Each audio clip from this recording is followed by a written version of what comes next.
ವೀಕ್ಷಕರೆಲ್ಲರಿಗೂ ದೈನಿಕ ರಾಶಿ ಫಲ ವಿಶೇಷ ಕಾರ್ಯಕ್ರಮಕ್ಕೆ ಸ್ವಾಗತ. ಇವತ್ತಿನ ಈ ವಿಡಿಯೋದಲ್ಲಿ ನಾವು ವರ್ಷ 2026 ರ ಫೆಬ್ರವರಿ ತಿಂಗಳಿನ 19ನೇ ತಾರೀಕಿನ ದಿನ ಮಕರ ರಾಶಿಯ ಫಲಗಳನ್ನು ತಿಳಿದುಕೊಳ್ಳಲಿದ್ದು, ಈ ದಿನ ಮಕರ ರಾಶಿಯ ಜಾತಕದವರ ಪಾಲಿಗೆ ಹೇಗೆ ಸಾಬೀತಾಗಲಿವೆ, ಈ ದಿನ ಗ್ರಹ ನಕ್ಷತ್ರಗಳ ಸ್ಥಿತಿಗತಿಗಳೇನು ಮತ್ತು ಇಲ್ಲಿ ಉಂಟಾಗಲಿರುವ ಯೋಗಗಳ್ಯಾವುವು, ಈ ಯೋಗಗಳ ಪ್ರಭಾವ ನಿಮ್ಮ ಮೇಲೆ ಹೇಗೆ ಕಾಣಿಸಿಕೊಳ್ಳಲಿದೆ, ಜೊತೆಗೆ ಈ ದಿನಗಳಂದು ನೀವು ಹೊಂದಿರಬೇಕಾದ ಎಚ್ಚರಿಕೆ ಏನು ಅನ್ನೋದೆಲ್ಲವನ್ನ ವಿಸ್ತಾರ ರೂಪದಲ್ಲಿ ಇಲ್ಲಿ ತಿಳಿದುಕೊಳ್ಳೋಣ. ಮಾಹಿತಿ ತಿಳಿದುಕೊಳ್ಳುವುದಕ್ಕೂ ಮುನ್ನ ನಮ್ಮ ವಿನಂತಿ ಎಂದರೆ, ನೀವಿನ್ನೂ ನಮ್ಮ ಚಾನೆಲ್ ಸಬ್ಸ್ಕ್ರೈಬ್ ಮಾಡಿಲ್ಲವೆಂದರೆ ದಯವಿಟ್ಟು ಈಗಲೇ ನಮ್ಮ ಚಾನೆಲ್ ಅನ್ನು ಸಬ್ಸ್ಕ್ರೈಬ್ ಮಾಡಿ. ಹಾಗೆ ನಿರಂತರ ವಿಡಿಯೋ ಅಪ್ಡೇಟ್ಸ್ಗಳಿಗಾಗಿ ಪಕ್ಕದ ಬೆಲ್ ಐಕಾನ್ ಕ್ಲಿಕ್ ಮಾಡಿ. ವಂಶ ಪಾರಂಪರ್ಯ ಜ್ಯೋತಿಷ್ಯರು ನಂಬರ್ 1 ವಶೀಕರಣ ಸ್ಪೆಷಲಿಸ್ಟ್. ವೃತ್ತಿ, ಉದ್ಯೋಗ, ಮದುವೆ, ಹಣಕಾಸಿನ ಸಮಸ್ಯೆ, ವ್ಯಾಪಾರ, ಆರೋಗ್ಯ ಸಮಸ್ಯೆಗಳಿಗೆ ಫೋನಿನ ಮೂಲಕ ಪರಿಹಾರ. ಇಂದೇ ಕರೆ ಮಾಡಿ. ವೀಕ್ಷಕರೇ, ದೈನಿಕ ರಾಶಿ ಫಲಗಳನ್ನು ತಿಳಿದುಕೊಳ್ಳುವುದಕ್ಕೂ ಮುನ್ನ ಈ ದಿನ ಗ್ರಹ ನಕ್ಷತ್ರ ತಿಥಿಗಳ ಮಾಹಿತಿ ಮತ್ತು ಯೋಗಗಳ ಕುರಿತು ನೋಡೋಣ. ಈ ದಿನವು ಗುರುವಾರದ ದಿನವಾಗಿರಲಿದ್ದು, ಫಾಲ್ಗುಣ ಮಾಸದ ಶುಕ್ಲ ಪಕ್ಷದ ಬಿದಿಗೆಯ ತಿಥಿ ಇರಲಿದೆ. ಬಿದಿಗೆ ತಿಥಿಯು ಈ ದಿನ ಮಧ್ಯಾಹ್ನದ 3:58 ಇರಲಿದ್ದು, ನಂತರದಲ್ಲಿ ತದಿಗೆ ತಿಥಿ ಪ್ರಾರಂಭವಾಗಲಿದೆ. ಜೊತೆಗೆ ಈ ದಿನ ರಾತ್ರಿಯ 8:52 ಪೂರ್ವ ಭಾದ್ರ ನಕ್ಷತ್ರದ ಗೋಚರವಿರಲಿದ್ದು, ನಂತರದಲ್ಲಿ ಉತ್ತರ ಭಾದ್ರ ನಕ್ಷತ್ರದ ಗೋಚರ ಪ್ರಾರಂಭವಾಗಲಿದೆ. ಜೊತೆಗೆ ಈ ದಿನ ರಾತ್ರಿಯ 8:42 ಸಿದ್ಧಿ ಹೆಸರಿನ ಯೋಗ ಇರಲಿದ್ದು, ನಂತರದಲ್ಲಿ ಸಾಧ್ಯ ಹೆಸರಿನ ಯೋಗ ಪ್ರಾರಂಭವಾಗಲಿದೆ. ಇನ್ನು ಈ ದಿನ ಚಂದ್ರದೇವನು ಮಧ್ಯಾಹ್ನದ 3 ಕುಂಭರಾಶಿಯಲ್ಲಿ, ನಂತರದಲ್ಲಿ ಮೀನರಾಶಿಯಲ್ಲಿ ಗೋಚರಿಸಲಿದೆ. ಅದೇ ಸೂರ್ಯದೇವನು ಈ ದಿನ ಕುಂಭರಾಶಿಯಲ್ಲಿ ಗೋಚರಿಸಲಿದ್ದಾನೆ. ಇನ್ನು ಈ ದಿನದಂದು ಅಭಿಜಿತ್ ಮುಹೂರ್ತ ಮಧ್ಯಾಹ್ನದ 12:13 ಇಂದ ಮಧ್ಯಾಹ್ನದ 12:58 ಇರಲಿದೆ. ಇದು ಈ ದಿನದ ಗ್ರಹ ನಕ್ಷತ್ರ ತಿಥಿಯ ಕುರಿತಾದ ಮಾಹಿತಿಯಾಗಿದ್ದು, ಇದರ ಆಧಾರದ ಮೇಲೆ ನಿಮ್ಮ ದಿನಚರಿಯಲ್ಲಿಯೂ ಬದಲಾವಣೆ ಕಂಡು ಬರಲಿದೆ. ಇನ್ನು ಈಗ ಈ ದಿನದ ಮಕರ ರಾಶಿಯ ಫಲಗಳ ಕುರಿತು ನೋಡುವುದಾದರೆ, ನೀವು ಬಹಳ ವಿಚಿತ್ರವಾದ ಪರಿಸ್ಥಿತಿಯಲ್ಲಿ ಸಿಲುಕಿದರೂ ಅದನ್ನು ಎದುರಿಸಲು ನಿಮ್ಮ ಇಚ್ಛಾಶಕ್ತಿ ಇಂದು ಸಹಾಯ ಮಾಡಬಹುದು.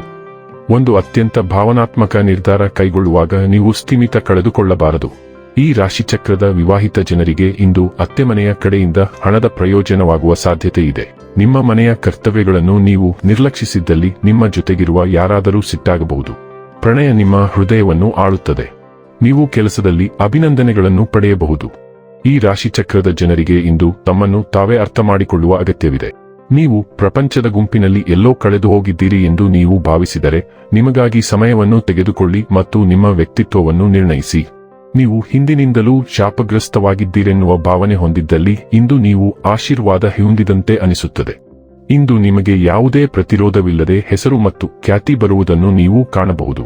ತರ್ಕಕ್ಕಿಂತ ಹೆಚ್ಚಾಗಿ ನಿಮ್ಮ ಅಂತಃಪ್ರಜ್ಞೆ ಮತ್ತು ಭಾವನೆಗಳ ಆಧಾರದ ಮೇಲೆ ನೀವು ಕ್ಷಿಪ್ರ ನಿರ್ಧಾರಗಳನ್ನು ತೆಗೆದುಕೊಳ್ಳುವ ಸಾಧ್ಯತೆ ಇದೆ, ಆದರೆ ಅವು ಹಣದ ಮೇಲೆ ಸರಿಯಾಗಿರುತ್ತವೆ. ನಿಮ್ಮ ಜೀವನದಲ್ಲಿ ಯಾವುದೇ ನಿರ್ಧಾರದ ಬಗ್ಗೆ ನಿಮ್ಮ ಅಂತಃಪ್ರಜ್ಞೆ ಈಗ ಅತ್ಯುತ್ತಮವಾಗಿದೆ, ಆದರೆ ದೀರ್ಘಾವಧಿಯ ಗುರಿಗಳ ಪರವಾಗಿ ನೀವು ಈಗ ಕೆಲವು ಸೌಕರ್ಯಗಳನ್ನು ತ್ಯಾಗ ಮಾಡಬೇಕಾಗಬಹುದು. ಆರೋಗ್ಯ ಮತ್ತು ಸ್ವಾಸ್ಥ್ಯ ಬಗ್ಗೆ ತಿಳಿದುಕೊಳ್ಳೋಣ. ಇಂದು ಶಾಂತ ಮತ್ತು ಚಿಂತನಶೀಲ ಭಾವನೆ ಇರುತ್ತದೆ ಮತ್ತು ನೀವು ಹಿಂದೆ ಸರಿದು ನಿಮ್ಮ ಜಾಗವನ್ನು ರಕ್ಷಿಸಿಕೊಳ್ಳುವ ಅಗತ್ಯವನ್ನು ಅನುಭವಿಸಬಹುದು. ಈ ಶಾಂತ ಮನಸ್ಥಿತಿಯು ಕಾಳಜಿ ಮತ್ತು ಗಮನ ಅಗತ್ಯವಿರುವ ಕಾರ್ಯಗಳ ಮೇಲೆ ಕೇಂದ್ರೀಕರಿಸಲು ನಿಮಗೆ ಸಹಾಯ ಮಾಡುತ್ತದೆ. ನೀವು ಕೆಲಸ ಮಾಡುವಾಗ ಸೌಮ್ಯವಾದ ಆಲೋಚನೆಗಳು, ಸೃಜನಶೀಲ ವಿಚಾರಗಳನ್ನು ಹುಟ್ಟುಹಾಕಬಹುದು. ನೀವು ಹಗಲುಗನಸು ಕಾಣುತ್ತಿರಬಹುದು, ಆದರೆ ನಿಮಗೆ ಬೇಕಾದುದನ್ನು ಇನ್ನೂ ಸ್ಪಷ್ಟವಾಗಿ ನೋಡಬಹುದು. ಡೈಲಿ ಲವ್ ಮತ್ತು ರಿಲೇಶನ್ಶಿಪ್ ಬಗ್ಗೆ ತಿಳಿದುಕೊಳ್ಳೋಣ. ನಿಮ್ಮ ಉದಾರ ಮನೋಭಾವವು ಉಷ್ಣತೆಯನ್ನು ಹೊರಸೂಸುತ್ತದೆ, ಮುಕ್ತ ಮತ್ತು ತೃಪ್ತಿಕರ ಸಂಪರ್ಕಗಳನ್ನು ಆಹ್ವಾನಿಸುತ್ತದೆ. ನಿಷ್ಠೆಯು ನಿಮ್ಮ ಭಾವನೆಗಳನ್ನು ಆಧರಿಸಿದೆ, ಅರ್ಥಪೂರ್ಣ ಅನ್ಯೋನ್ಯತೆಗೆ ಜಾಗವನ್ನು ಸೃಷ್ಟಿಸುತ್ತದೆ. ಸಕಾರಾತ್ಮಕ ದೃಷ್ಟಿಕೋನವು ಬಯಕೆಯನ್ನು ಆಳವಾದ ಭಾವನಾತ್ಮಕ ಬಂಧಗಳಾಗಿ ಪರಿವರ್ತಿಸಲು ಸಹಾಯ ಮಾಡುತ್ತದೆ, ನಿಮ್ಮ ಅನುಭವಗಳನ್ನು ಶ್ರೀಮಂತಗೊಳಿಸುತ್ತದೆ. ನೀವು ನಿಮ್ಮೊಂದಿಗೆ ಮತ್ತು ನಿಮ್ಮ ಸಂಗಾತಿಯೊಂದಿಗೆ ಹೆಚ್ಚು ಸಾಮರಸ್ಯವನ್ನು ಅನುಭವಿಸುತ್ತೀರಿ. ಪ್ರೀತಿ ಸ್ವಾಭಾವಿಕವಾಗಿ ಬೆಳೆಯಲು ಅನುವು ಮಾಡಿಕೊಡುತ್ತದೆ. ಈ ಸ್ಥಿರವಾದ ಲಯದಲ್ಲಿ ನಂಬಿಕೆ ಇರಿಸಿ ಮತ್ತು ನಿಮ್ಮ ಸಂಬಂಧಗಳಲ್ಲಿ ಪ್ರೀತಿಯ ಸಮೃದ್ಧಿಯನ್ನು ಆನಂದಿಸಿ. ವೃತ್ತಿ ಮತ್ತು ಹಣ ಬಗ್ಗೆ ತಿಳಿದುಕೊಳ್ಳೋಣ. ನಿಮ್ಮ ಆತ್ಮವಿಶ್ವಾಸವು ಸೃಜನಶೀಲ ಅಭಿವ್ಯಕ್ತಿಯನ್ನು ಬೆಂಬಲಿಸುತ್ತದೆ, ಆದರೆ ಸ್ಥಿರ ಪ್ರಯತ್ನವು ಸವಾಲುಗಳನ್ನು ನಿವಾರಿಸಲು ಸಹಾಯ ಮಾಡುತ್ತದೆ. ಅನಗತ್ಯ ಸಂಘರ್ಷಗಳನ್ನು ತಪ್ಪಿಸಲು ನಿಮ್ಮ ವೃತ್ತಿಪರ ಸಂವಹನಗಳಲ್ಲಿ ಸಾಮರಸ್ಯವನ್ನು ಕಾಪಾಡಿಕೊಳ್ಳಿ. ಹೊಸ ವಿಧಾನಗಳು ಮತ್ತು ಆಲೋಚನೆಗಳಿಗೆ ಮುಕ್ತರಾಗಿರಿ, ವಿಶೇಷವಾಗಿ ಒತ್ತಡದಲ್ಲಿರುವಾಗ. ಇಂದು ನೀವು ನಿಮ್ಮ ಕಾರ್ಯಗಳನ್ನು ಹೇಗೆ ಅನುಸರಿಸುತ್ತೀರಿ? ತಾಳ್ಮೆಯಿಂದ ಅಥವಾ ಪ್ರತಿಕ್ರಿಯಾತ್ಮಕವಾಗಿ ನೀವು ಪ್ರಗತಿ ಸಾಧಿಸುತ್ತೀರಾ ಅಥವಾ ಹಿನ್ನಡೆಗಳನ್ನು ಎದುರಿಸುತ್ತೀರಾ ಎಂಬುದನ್ನು ನಿರ್ಧರಿಸುತ್ತದೆ. ಇನ್ನು ಕೊನೆಯದಾಗಿ ಈ ದಿನ ಮಾಡಿಕೊಳ್ಳಬೇಕಾದ ಉಪಾಯಗಳ ಕುರಿತು ನೋಡುವುದಾದರೆ, ಭೈರವ ದೇವಾಲಯದಲ್ಲಿ ಹಾಲು ಅರ್ಪಿಸಿದರೆ ಕುಟುಂಬ ಜೀವನವು ಉತ್ತಮವಾಗಿರುತ್ತದೆ.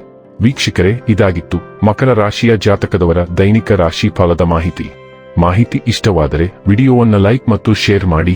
ಹಾಗೆ ಚಾನೆಲ್ ಸಬ್ಸ್ಕ್ರೈಬ್ ಮಾಡುವುದರ ಜೊತೆಗೆ ನಿರಂತರ ವಿಡಿಯೋ ಅಪ್ಡೇಟ್ಸ್ಗಳಿಗಾಗಿ ಪಕ್ಕದ ಬೆಲ್ ಐಕಾನ್ ಕ್ಲಿಕ್ ಮಾಡಿ.